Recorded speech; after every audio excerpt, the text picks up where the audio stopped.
비추되어 어둠이 깨닫지 못하더라. 자, 오늘 말씀 42장 맨 위에 보면 주의 종이라고 제목이 붙어 있습니다. 누가 주의 종입니까? 목사님이 주의 종입니까?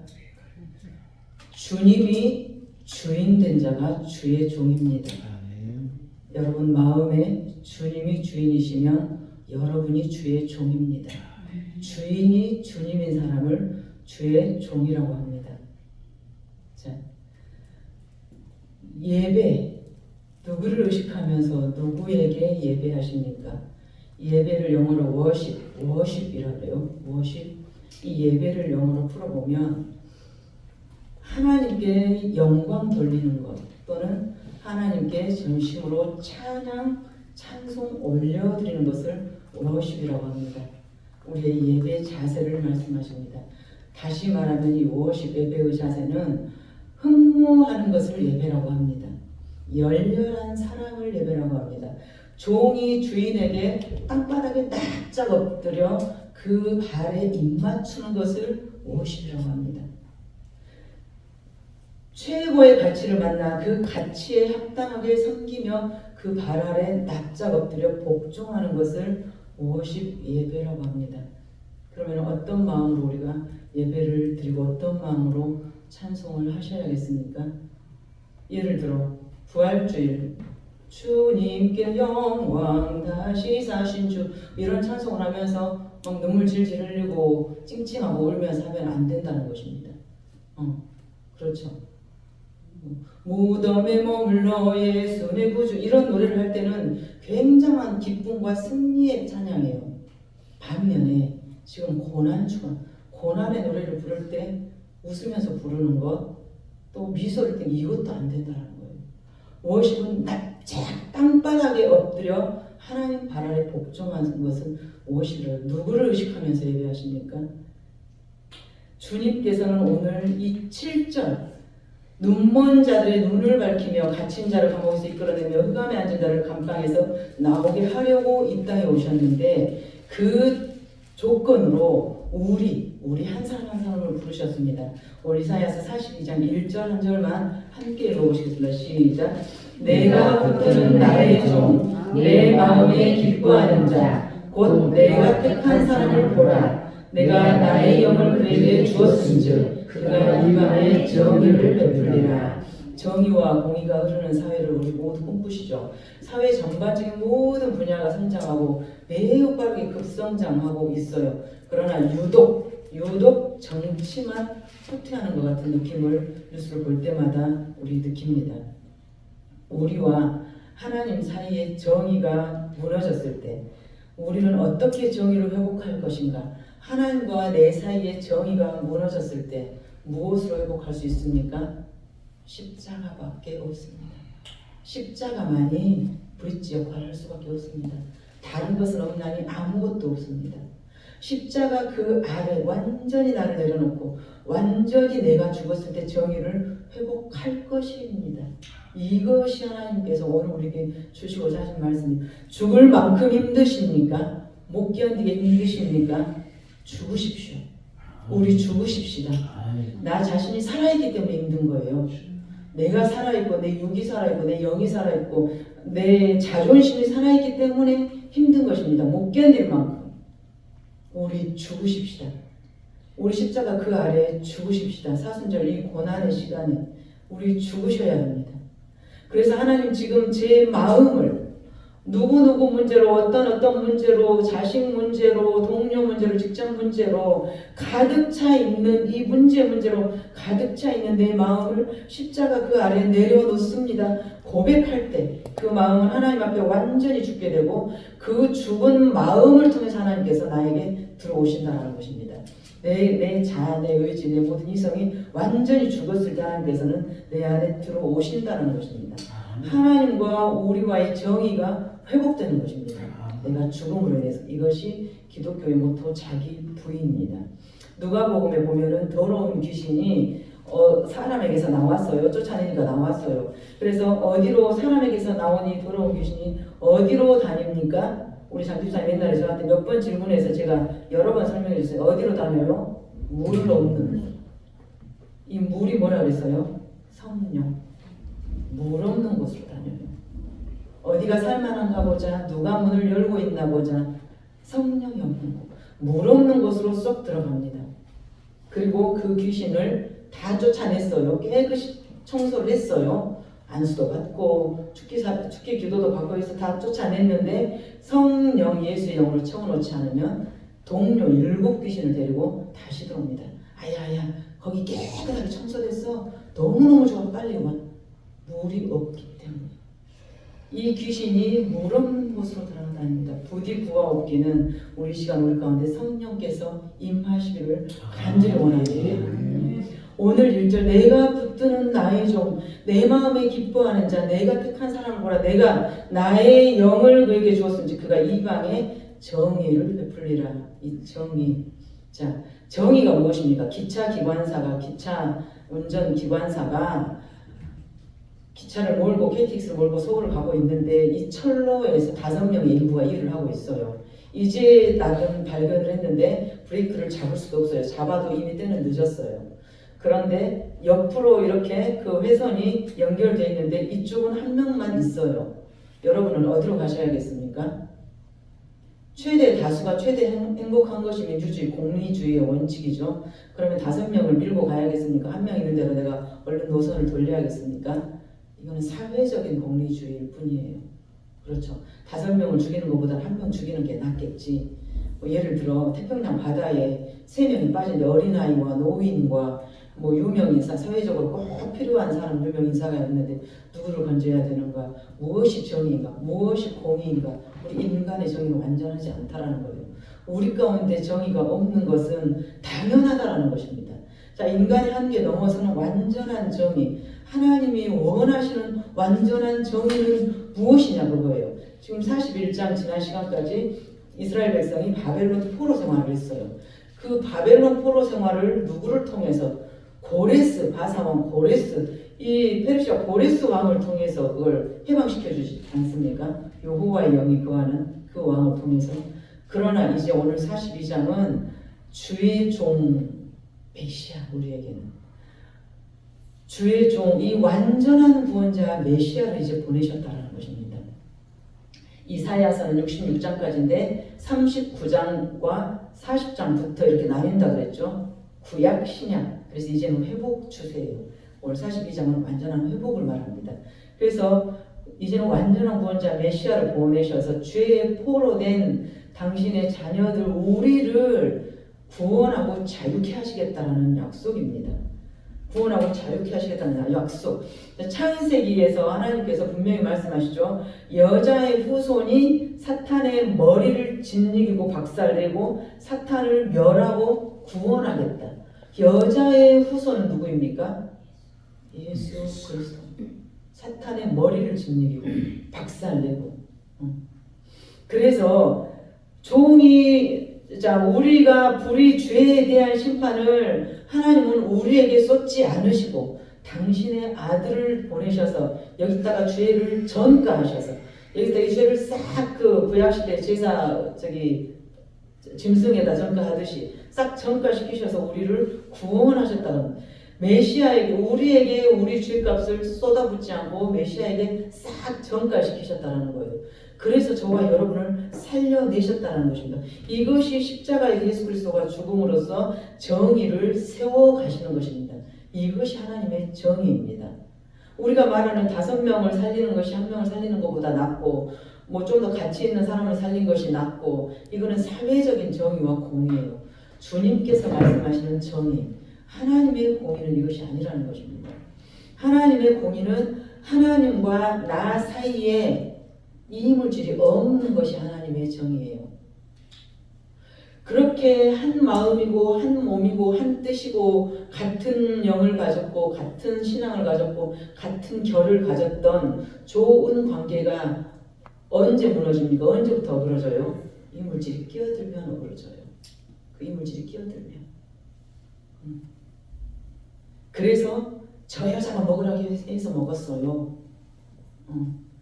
옛날에는 내 살 중에 살고 내 뼈 중에 뼈였는데 이제는 하나님이 당신이 주신 저 여자가 먹으라고 해서 먹었어요. 이것이 내가 사탄에 휘말리면 그렇게 하나였는데 이제는 하나가 아닌 것입니다. 이물질이 들어오면 하나님이 세우시는 정의는 이것이 제거되는 것을 정의라고 합니다. 정의가 세워지는 것이라고 합니다. 이것이 십자가입니다. 십자가 외에는 길이 없어요. 인간의 한계를 넘어서는 완전한 정의, 하나님이 원하시는 완전한 정의가 바벨론 포로에서 우리는 스스로 구출할 힘이 없어요.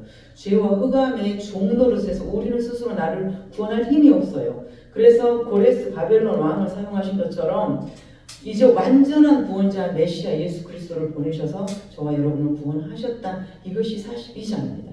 그래서 이사야가 강조하는 하나님은 어떤 하나님입니까? 임마누엘 하나님, 나와 함께 하시는 하나님. 이것을 마태복음, 마가복음, 누가복음 쭉 복음서에 가서 보면은 이사야의 오늘의 예언이 계속 반복됩니다.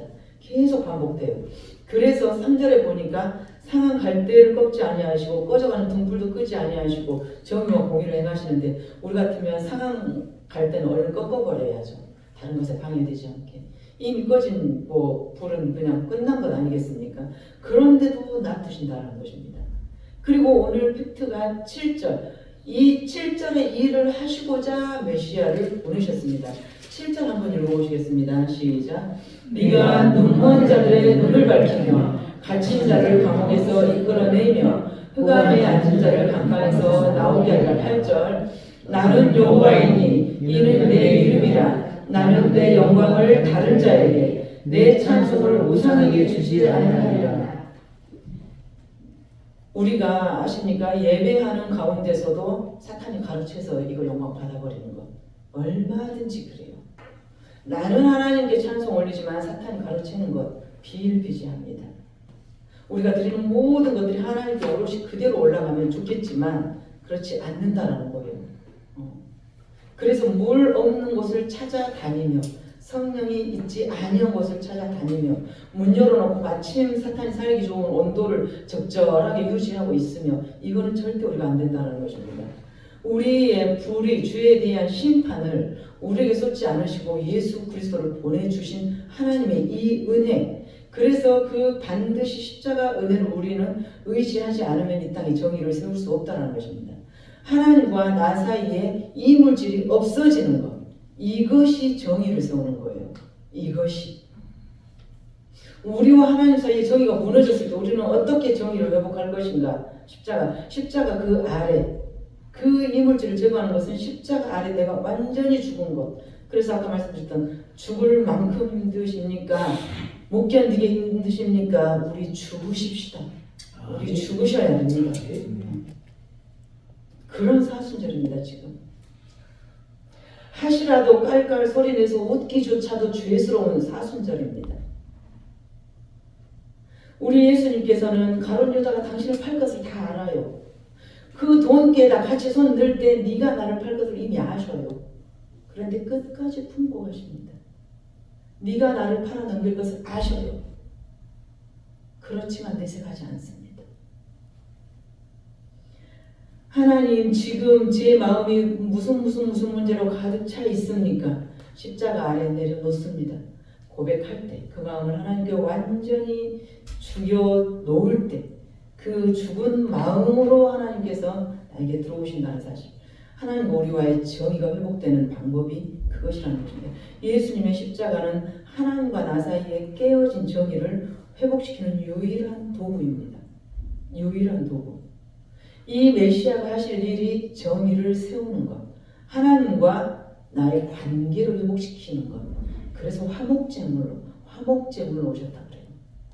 하나님과 나 사이에 뭐가 들어와요? 죄가 들어오니까 관계가 깨져버렸어요. 사랑하는 사람 관계에 이물질 제3자가 들어오니까 관계가 깨져버렸어요. 이것을 스스로 세울 수가 없어서 하나님이 당신 아들을 주셨어요. 당신 아들을. 그래서 화목제물로 주신 당신의 아들, 하나님과 나 사이에 깨어진 정의를 우리가 세워갈 길은 예수 그리스도 십자가밖에 없다. 사순절에 42장을 왜 묵상하게 하시는지 종일토록 이것을 읊조리면서 왜 사순절에 42장을 시작하십니까? 또 다음 시간에 43장을 보게 하십니까? 강의 설교는 한 장 한 장 나갈 뿐인데 왜 이렇게 교회에 그때마다 딱 맞는 말씀을 주십니까? 십자가가 무엇입니까? 그저 우리가 목에 걸고 다니는 목걸이가 아니고 하나님의 자녀가 되는 프로세스가 아니에요. 십자가는 생명입니다. 생명. 목숨이에요. 하나님과 우리 사이에 세상에 다른 가치를 두지 않겠다. 사랑하는 사람이 결혼했으면 너와 나 사이에 다른 것 들어오게 허락하지 않겠다. 이거예요. 그래서 끈끈한 그 악교 같은 접착제, 화목제물로 예수 그리스도를 주신 것입니다.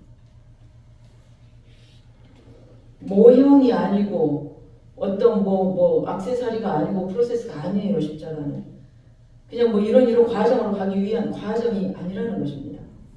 하나님 당신과 나 사이에 다른 가치 두지 않겠습니다. 우리가 지금 하나님을 못 보게 하는 것이 무엇입니까? 돈입니까? 건강입니까?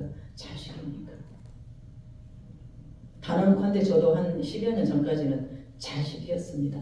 우상이었어요. 우상. 그런데 지난주 토요일날 오랜만에 만났던 분이 제게 그러더라고요. 옛날에는 아이들 말만 하면 입이 귀에 걸리더니 지금은 교회 말 질문만 하면 싱글벙글 그렇게 행복한 표정으로 제가 교회 이야기를 막 하더라는 것입니다. 감사했어요. 우상이 바뀐 것에 대해서.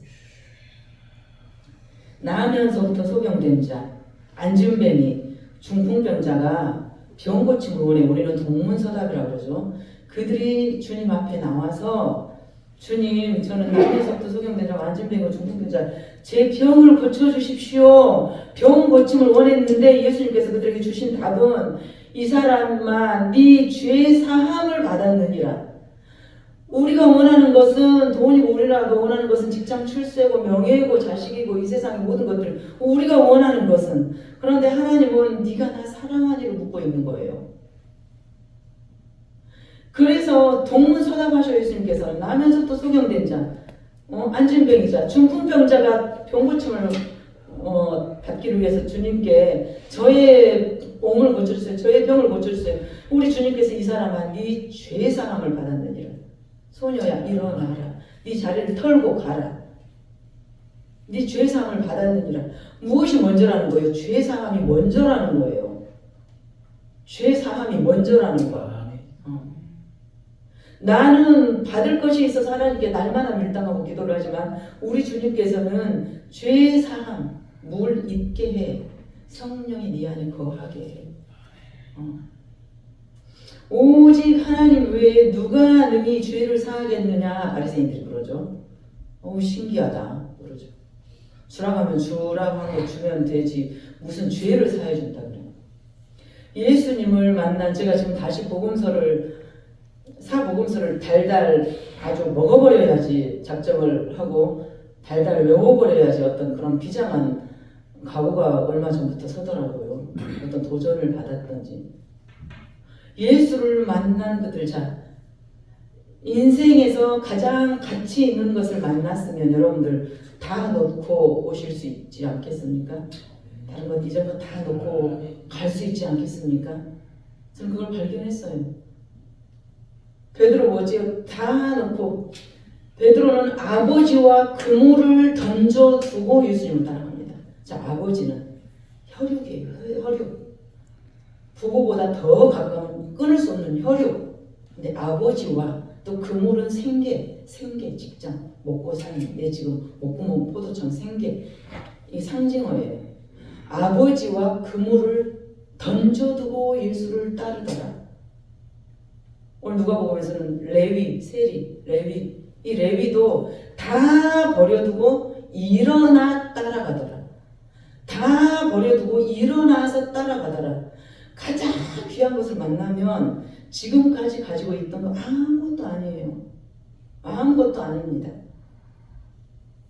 그래서 마지막 시대에 지붕 위에 있는 너는 집 아래로 옷을 가지러 가지 말고 뭘 가지러 가지 말고 밭에 뭘 하러 가지 말고 세상 것에 미련 두지 말고 오늘도 제가 교장 선생님 또 내려와가지고 목사님 한 번만 더 생각해 보세요. 목회만 하면 얼마나 우울증 걸리고 그런 줄 아세요? 일주일에 5일 교회가 계시니까 이틀 2시간 이리 오세요. 저랑 차도 마시고 여기서 전도도 하시고. 웃고 제가 나오면서 저 혼자 소동성 고모라성 돌아보지 않겠습니다. 옛 그 화려했던 애국을 보지 않겠습니다. 그거예요. 자, 예수를 만나버렸어요. 우리 여러분의 인생에서 가장 가치 있는 어떤 하나님이 주신 사람을 만나버렸어요. 좋은 교회를 만나버렸어요. 좋은 가치 있는 뭐 누구를 참 진리이신 예수를 만나버렸다고 말이에요. 아버지도 버리고 그물도 버리고 따라가더라. 다 버려두고 일어서서 따라가더라. 그런 저와 여러분이 되기를 간절히 소망합니다. 오늘 말씀 생각하면서 잠깐 기도